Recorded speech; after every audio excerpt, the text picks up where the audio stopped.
Hey folks, this is B, and I did say I was going to go live today, and I was hoping to bring my beloved friend Ruth on board. I decided to do it via Facebook, and of course it never works. It just never works. I don't know. When you have a bunch of Luddites in front of you, it is a tough time. But I'm just going to say if I can bring my beautiful sister online when she comes with me. But this is, for me, a first. It is a challenge. I do lives all the time, but I don't usually do taster sessions in a live. And it is all about challenging yourself, bringing yourself forward. And at the moment, what the soul guides are saying is you have to use the tools that everybody else is using. You have to be aware and awake to that which you communicate with. It's all very well having these wonderful thoughts and ideas that you would like to bring forward. But what you really need to do is talk about how tough it can be to be out there in the world, in this modern world that has changed so much since we were first youngsters. The world has changed completely, and this is one of the things that has changed, and this is one of the things that I've got to pick up and do. So my lovely Marigold is here. Thank you for your support, my lovely girl. I really appreciate it. I don't know who else is here, but today we're talking about the soul. You all know, I'm going to stop saying you all know that we are going to restart the Sacred Soul Midwifery training in March. And it is something that I'm really proud of. The Sacred Soul Midwifery, the foundation certainly, is taught in the Priest of Cerridwen course because it is part of what we do, is the soul healing, is the esoteric soul healing, it is the understanding of what the soul is, knowing what the history of the understanding of the soul is, knowing whether or not the soul really is eternal. Do we really understand what the soul really comprises? Everybody talks a really good fight. People talk about soul connection and soul missions and soul purposes and all of that. But when I ask people, well, what do you actually understand under the soul? They're always a little bit vague. And the soul is something that's very concrete. At least it is very concrete to me. The soul is that part, as far as we who believe in reincarnation say, is that part that is eternal. That part that came onto this planet and grew. We believe, some of us believe, that all souls came on the planet at the same time. That when the world began, that all the souls were sent onto the planet. This planet is a hermetically sealed unit, so it's very hard energy to change, to regenerate. So if you imagine that all the souls were here at the beginning of time, ask yourself, how is it that we now have 8 billion people, which is not what we had when we first came onto this planet? The explanation for that, I have to say, is a little bit gruesome.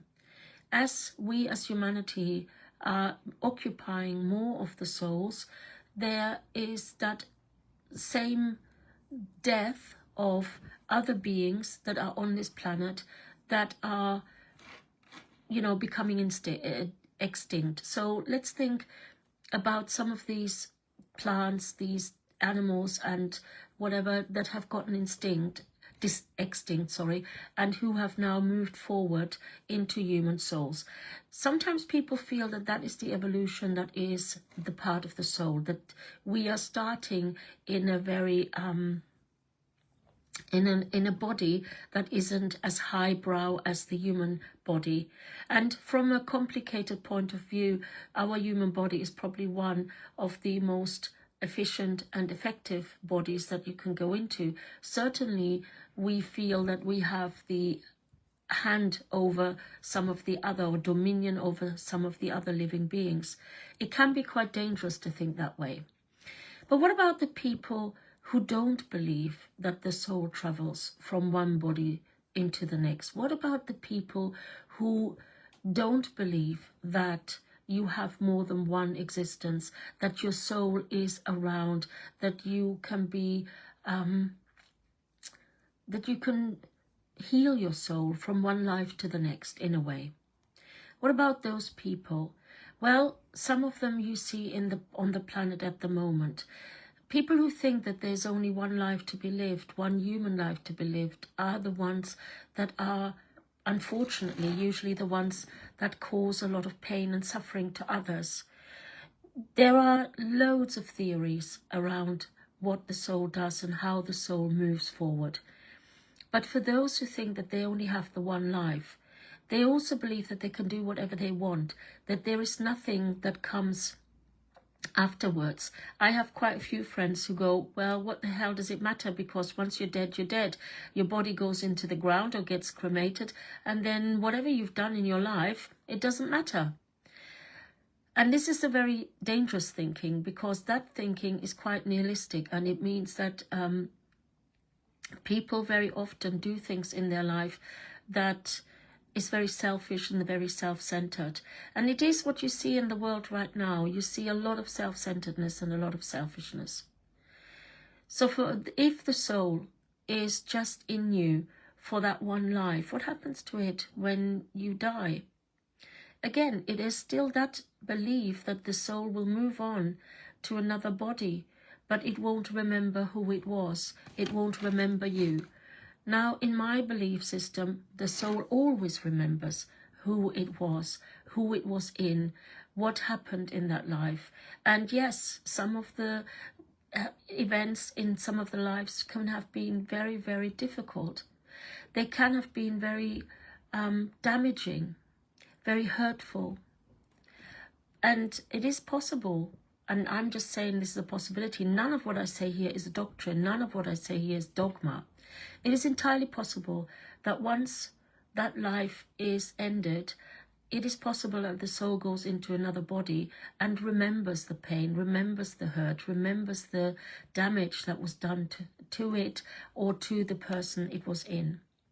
And that we then need to go ahead and, when it is in the next body, we need to heal that. Now, do we believe that that only happens when they go into a human body? Or could we believe that that also happens if they go into another plant body or into an animal body? Will the soul wish to be healed? Is there such a thing as soul healing of animals? Now, you can think about this as you please, and I'm never going to tell you what is right and what is wrong.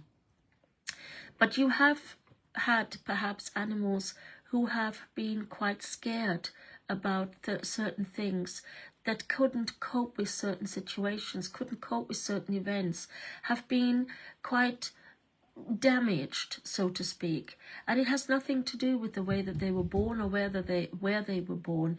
These are animals that are coming into the world, and from the beginning onwards they have likes or dislikes. They can tell which human is safe, which situation is safe. So perhaps they too are a way to heal that soul. And I wonder sometimes, and I'm just throwing that out there, whether it is easier to heal our soul when we are in an animal, because an animal is a lot less rapacious and a lot less harmful than some of the humans I know. So the eternal soul, if we believe that there is such a thing, if we believe that there are karmic records of what our souls, the bodies that our souls were in, have done in previous lives, if we believe in the Akashic record, that great library of lives that one soul has had, then do we believe that we can actually act and see also into the future of who we are going to be? Who are we going to be at the end of our wheel of karma, at the end of our evolution? I love the fact that I can read in this time of history all about people who've come before us, who have talked about this topic. I'm endlessly fascinated to hear the ideas of Plato, the ideas of Plutarch. I'm endlessly fascinated to hear the ideas of Helena Blavatsky and the Theosophic Society. I love when I listen to Carl Gustav Jung, Sigmund Freud, and all these people, Thomas Aquinas. There are so many people who've talked about what the soul is and what the soul isn't. And all of us are theorists because, to be quite honest, it is only when you learn how to communicate with another soul that you can really and truly understand what is happening. So, for me, I often see things. Now, I want to make that really clear. We are all psychic. We all have the ability to speak to spirit. We all have the ability to connect with Goddess.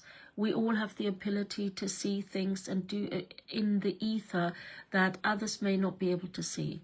We are very often messengers. We often receive messages from the higher planes, whatever you want to call it. And with that, we can also connect with a soul that is not our own. I very often have clients in Goddess House or in the temple of Cerridwen these days that I can see their soul. I can connect with their soul. And I can hear some of their people all around them, their guides, their helpers. And so it is an interesting one where we ask ourselves, how does that happen? How can you even believe that that happens? Are you just trying to be a big one? You know, are you just trying to be something special? Do you know what? Some of the things I see, I really wish I didn't have to. I really wish I didn't have to see some of those things that are in the souls.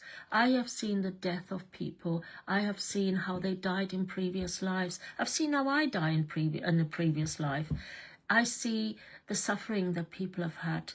I see the desperate times that they've been through. It is sometimes quite graphic what I see. So I can see it like a movie in my head.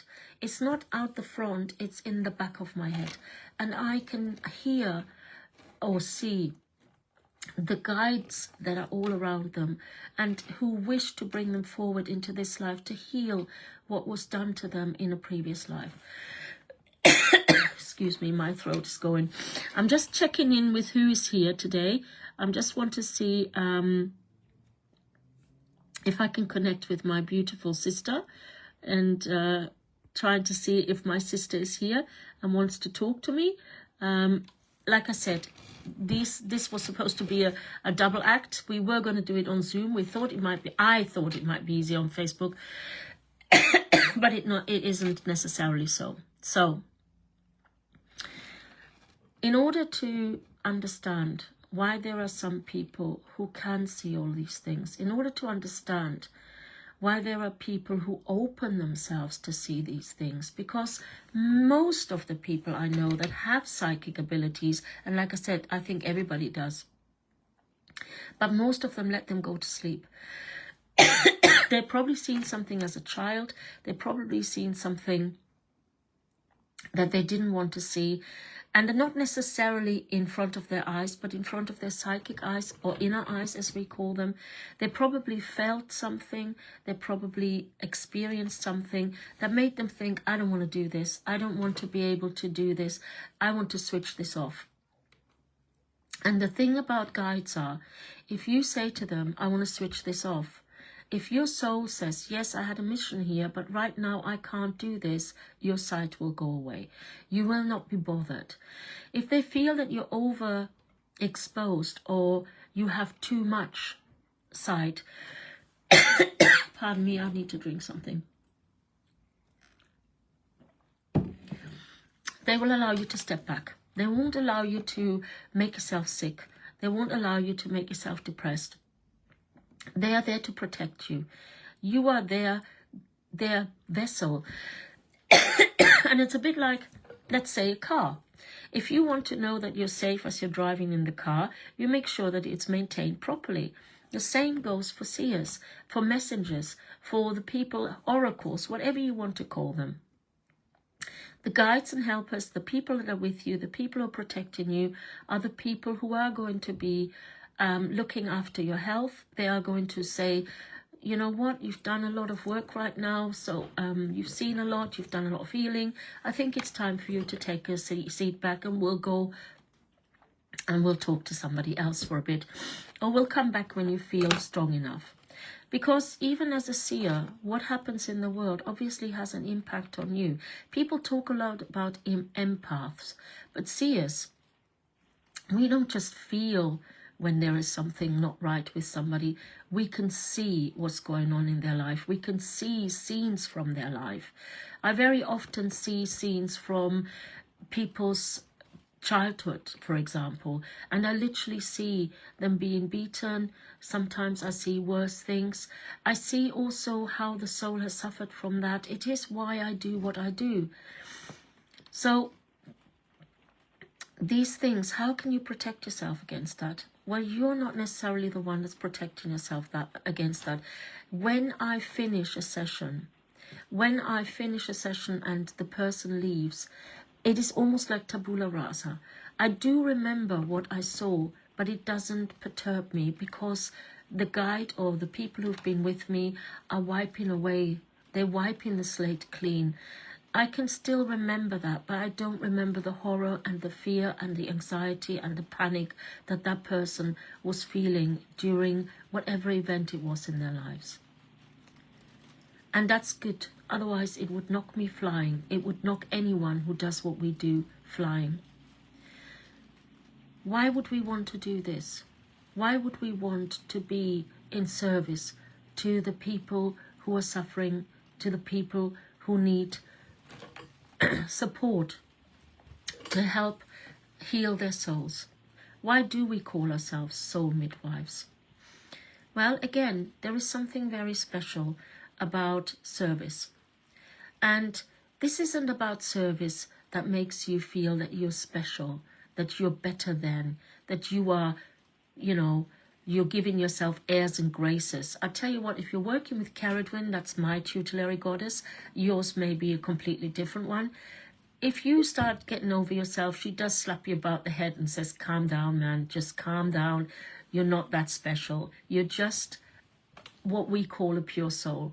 Again, I'm going to say this, when I say pure soul, it's not a value judgment. It is just that our soul has got to a point where we self-clean to a certain degree. You also have self-clean crystals, you have self-clean oils, you have self-clean, all sorts of things that help us can self-clean. So you can self-clean your soul. And you can understand that there are things in every day that might knock you for six, that might harm you, that might give you a bit of a confidence knock.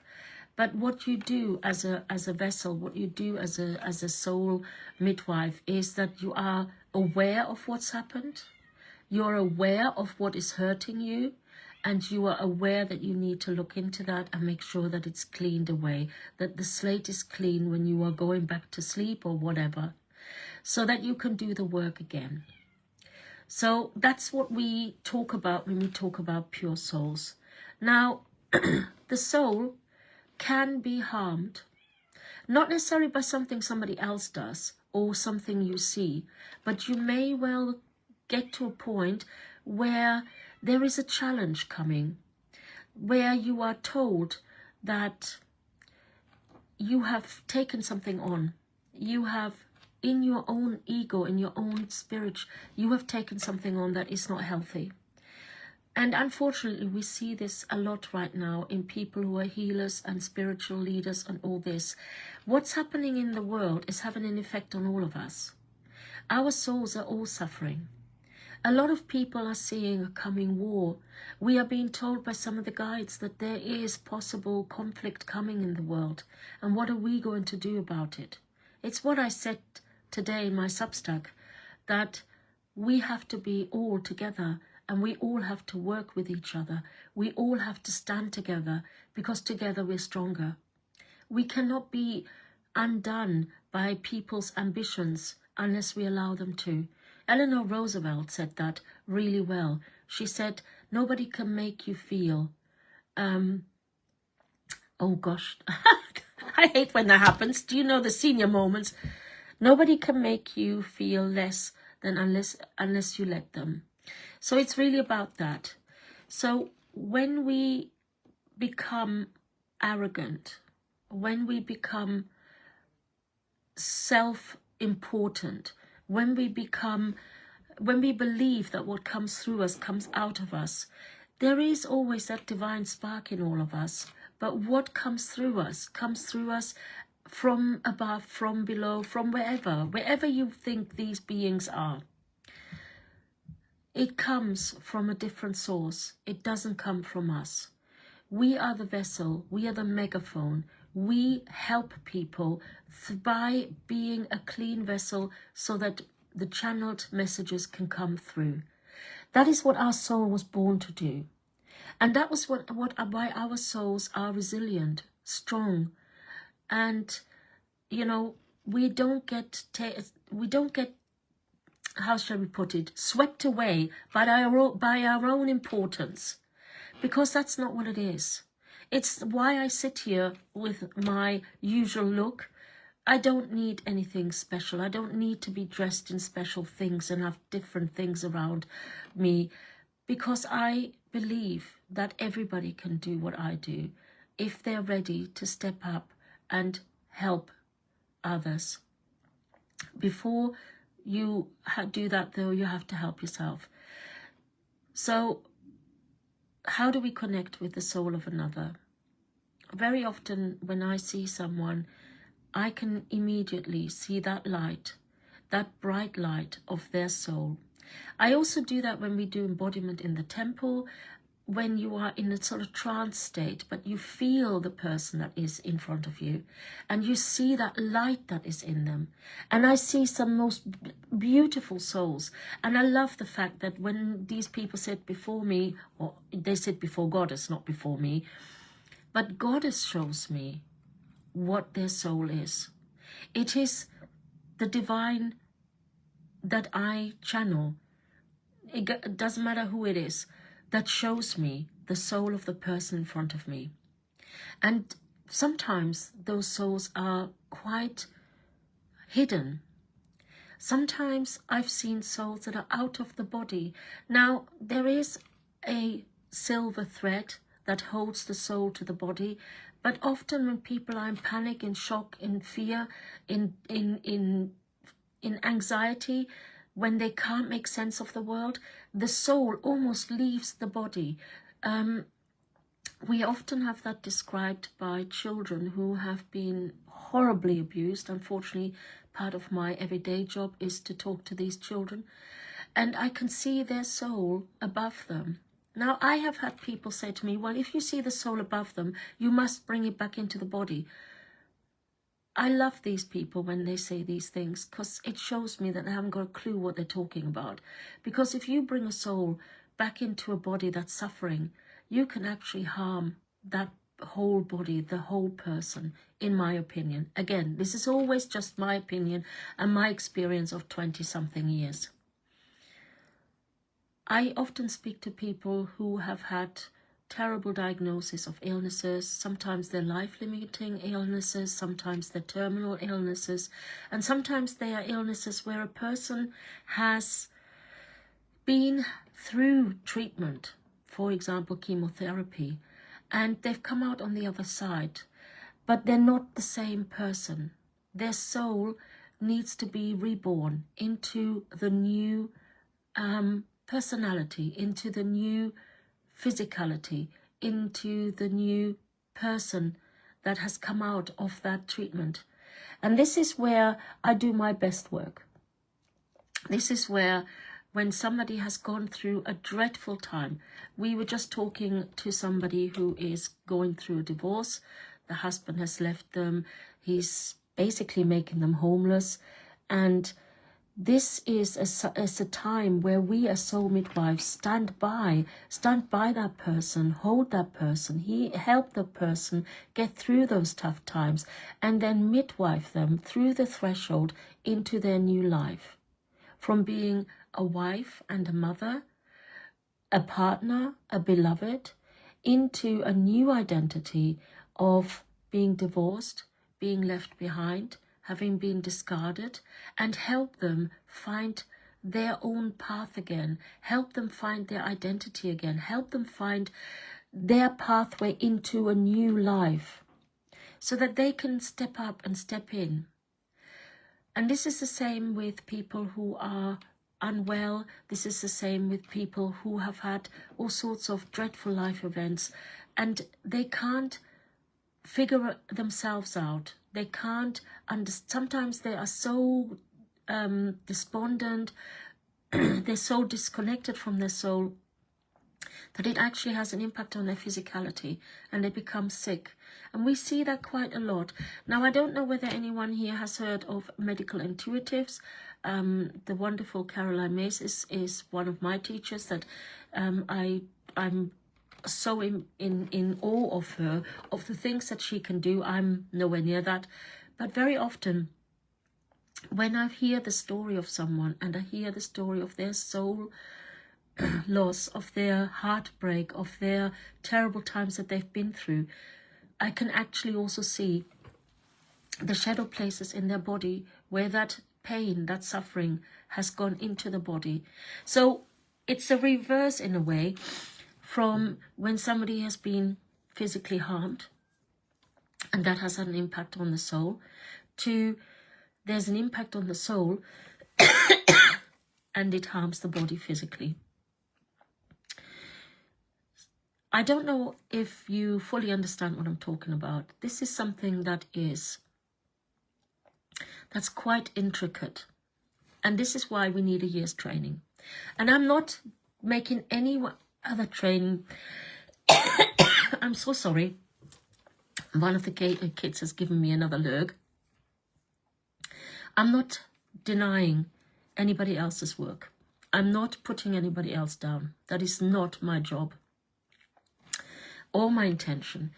But the reason why I say to people, you have to have a longer training in soul midwifery is because you need to know, really know yourself, and you need to know who you can take on as a client.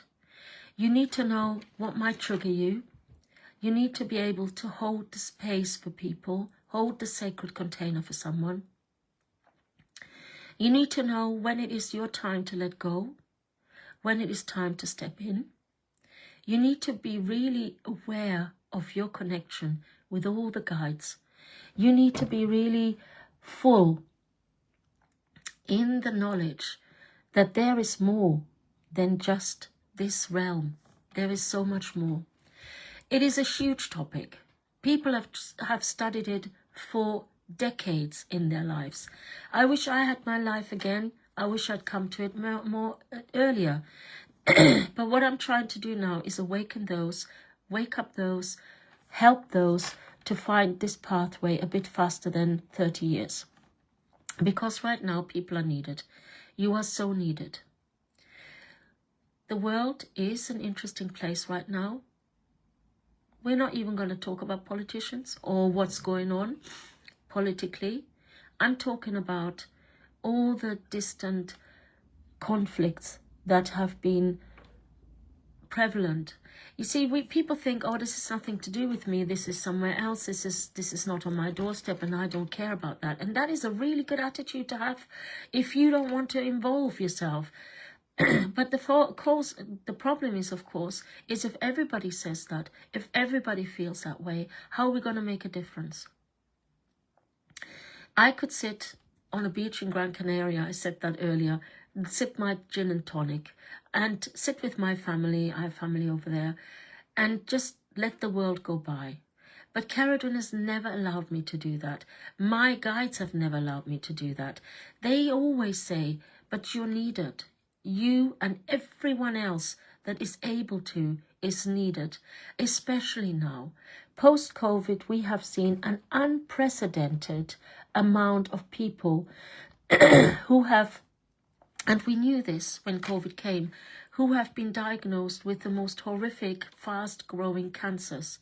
And that is because they have internalized a lot of the trauma that we have all gone through in that year of COVID. Some people think that, you know what, it wasn't that bad and, you know, it wasn't, but that was hindsight. We have already forgotten the fears that we held. I do believe that we hold trauma, worldwide trauma, conflict trauma, that we can feel the reverberation, we can feel the vibrations through the whole world of things that are happening across the world. Every day is a bad news day, and they do that on purpose as far as I'm concerned, because anxiety makes us more pliable. Anxiety and fear makes us more controllable. So how do we help people when they have come to a threshold, when they can't go on, when they need to heal, or things will get very difficult for them in their lives? They will start getting physical signs of the harm that has been done to their soul. How can we help them? How is the healing done? Well, this is something that I'm happy to discuss with people. I talk about it a lot, but this is how I'm happy to discuss with people who are interested in walking on with us, interested in coming along and having an impact in life. This is not necessarily a sales pitch, because like I said, not everybody is meant for this. Don't feel bad if this isn't what you want to do with your life. This is a lifelong commitment that you make to your guides that are coming forward to be with you, to step forward. We can't just switch it off. We can take a break, don't get me wrong, I take breaks, but we can't switch it off once it's switched on. Once you're awake, it's not really an option to go back to sleep. So how do you want to step into this world? How do you want to show up? How do you want to be influential? And I'm not talking about TikTok influencers, although you know what? I've seen quite a few things that are really, really good on there and that are really helpful. I think that we need to be aware, all of us, that this is the way the world is going, which is why I'm doing a live today. And I can't get my darling friend Ruth, who is also a part of this training, and I'm hoping that I will do another video with her in the meantime. But how do we... this is how we communicate now. Not necessarily with the soul, but this is how we communicate, and this is how we call you. We call to you to be there with us.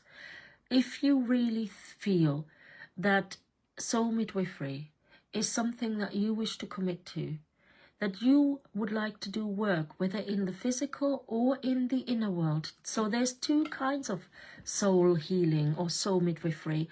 We often also work with the inner world.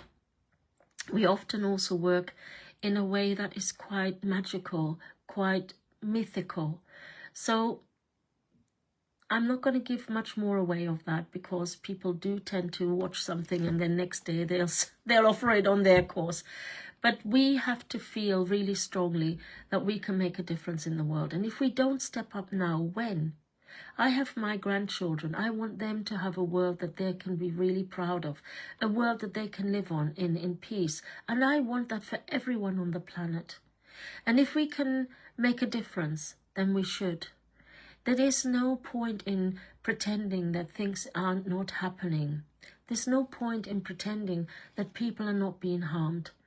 What we can do is help them live a healthier life, a happier life, when we are walking the path with them. And eventually, once they're ready, they will let go of our hand and they will walk on into their new life, into their new identity, into a happier existence. So how do we do this? There are many techniques. I can't even tell you how many. But there are a lot of techniques and skills that you're going to learn. And we are going to talk about past lives. And we are going to talk about Akashic records. And we are going to talk about the guides that are in different realms. We are going to talk about the planes of existence as, you know, brought forward by Helena Blavatsky. We are going to talk about the different realms. We are going to talk about and learn about the way that we can receive. We are honestly like a radio. We sort of tune in to our guides and then we receive what comes forward. But for that, you need to be in a proper state. in a proper receiving mode. And that is something that we are going to be talking about. We're going to be talking about the vibrational energies that are all over the planet, how we can protect ourselves from the vibrational energies that are not good for us, that might harm us. It is a lot to ask of people to really dive deep into that work. But when you see your clients, when they have come through rituals, when they have come through healing, when they have come through that threshold, when you have rebirthed them into a new life, when you have done a ceremony of honoring for them, and whatever else they need, because the work we do is very individual. There is no one size fits all. You will listen really carefully to what that person is telling you. But while they are telling you your story, you will be connecting with their soul. You will be connecting with the beings that are there for them. Now, I've had grandmothers all around me when I've done healings who have said the most horrific things to me. Not horrific, but the funniest things as well. So I've had a client where I had a grandmother that was quite strong, and she kept saying, just tell her to put the biscuits down, just tell her to put the biscuits. So in the end, when we debriefed for the first time, I said, look, I'm not being funny, but I keep getting the word biscuit. I'm not going to tell anyone to put the biscuits down as long as I'm still a size. So the lady said to me, she said, I can't help it. I love biscuits. I could eat biscuits morning, noon and night. I know it doesn't do me any good. What can I do about that? How can I stop myself from literally killing myself by binge eating biscuits, any biscuit? So that was part of what the work that we did together. We found out why these biscuits were so important to her, and that was part of her past life regression. We looked forward to how she will model herself on her own future self, and how she can see herself and visualize and make happen a being that is much, much healthier, much better. And I do that in myself. I do it myself. I visualize myself in a size 14. But no, without joking, there is something about working with people and having somebody, it's like a spiritual Weight Watcher. Because very often when we put on weight, when we put on the pounds, it is often to do with soul pain. It is often to do with feeling inadequate, feeling unfulfilled, feeling a void in ourselves. I have been rambling on for quite a while, and I just wondered if anyone would like to ask a question. I'm not entirely sure. There are comments that you can write, and I could have a look at them. So I'm just going to go hello and just go like that. I don't know if you can do the same. Can you have a question, or if you have a comment that you would like to make? And I still haven't figured out how to bring my beautiful sister on board. I am so sorry, Ruth, if you're here. I do apologize. I don't know why I decided to do it like this. I'm always telling you I'm being guided by spirits. Sometimes I'm being waylaid by them as well. So if you have any questions, please just contact me. If you want to know more, please just ask me.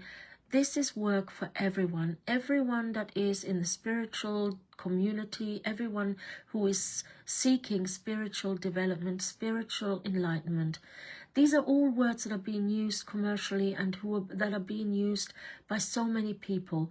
What I want to say is, find your own happy space, find your own joy, find your own spiritual ease, and then it is entirely possible that you will step forward, you will be contacted, you will be tapped on the shoulder, you will be woken up in the middle of the night, and somebody's going to say to you, I have a little job for you.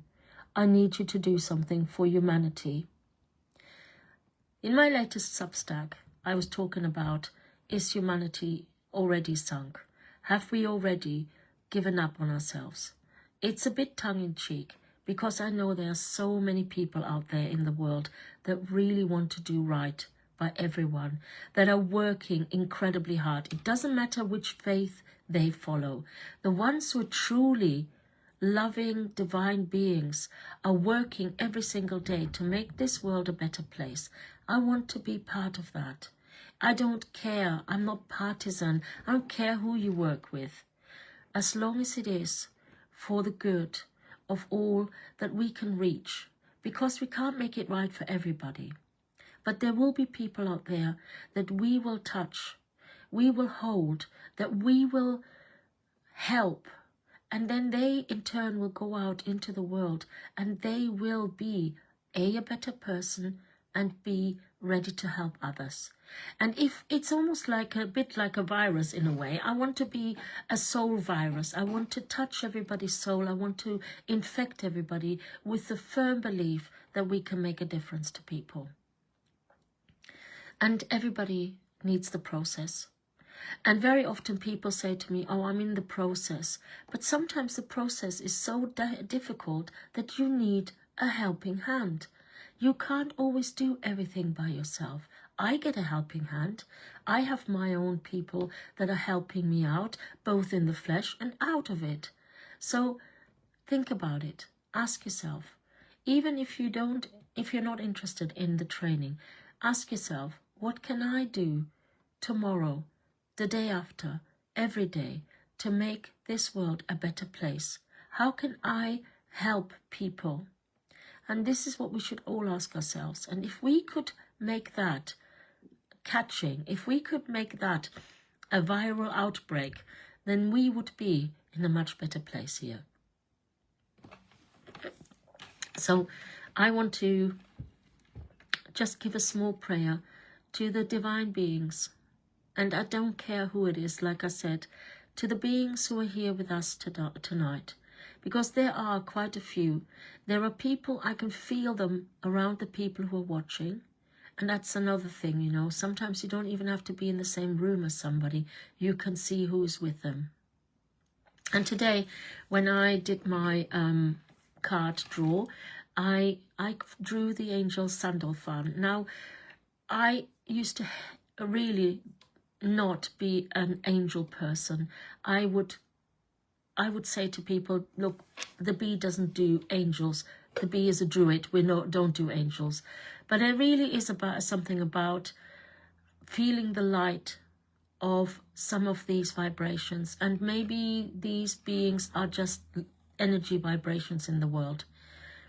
So let's ask our guides, if you just want to close your eyes for a minute and just call out, feel into that void that's all around you, that vibrational energy field, and ask, who is there for me? Who is here with me? Who wants to speak to me? Who is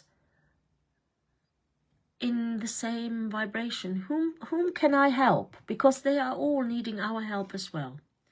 So bring yourself into that space and then thank the beings that are all around us for the input, for the information, for the sacred interpretation of what we need to do as humanity to come away from the brink and bring forward the soul light, bring forward the illumination, bring forward the joy and the peace of our hearts, of our souls.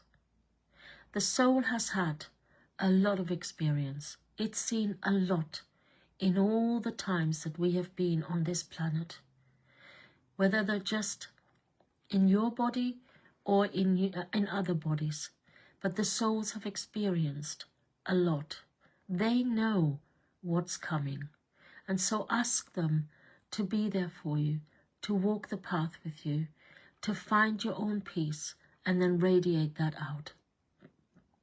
And how we do that is by opening our hearts, by filling our hearts with love and just seeing the radiation of the love into the world. I haven't given away an awful lot of my secrets about what we're going to be doing while we are taking a turn around soul midwifery.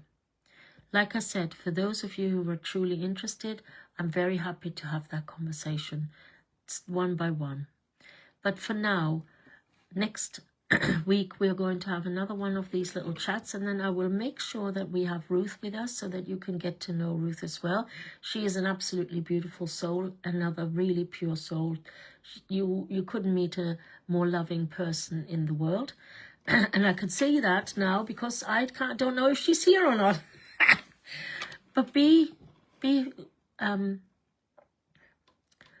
joyful, be happy, and connect with your souls. And on that note, I wish you a wonderful evening, and blessed be.